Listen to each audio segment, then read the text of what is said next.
Facebook og Instagram vil bruge dine billeder til at træne kunstig intelligens, og det sker allerede fra den 27. maj. Men du kan stadig nå at sige nej. Meta, firmaet bag Facebook og Instagram, vil bruge både dine gamle og nye billeder, feriebilleder, selfies, alt, til at lære deres AI, hvordan mennesker og bygninger ser ud. Det minder om teknologier som ChatGPT og Googles Gemini, men med dit ansigt som træningsdata.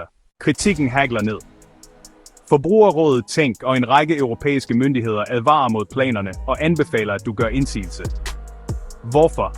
Fordi data kan bruges på måder, vi ikke forstår endnu, og fordi det kan være svært at slette det igen. Sådan undgår du det.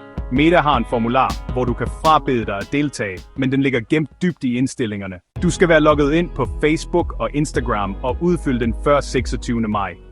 Links findes i artiklen hos Input. Det er ikke for sent endnu. Del videoen og sørg for, at dine venner også får sagt nej, før Meta bruger deres billeder til AI. Du bestemmer over dine data.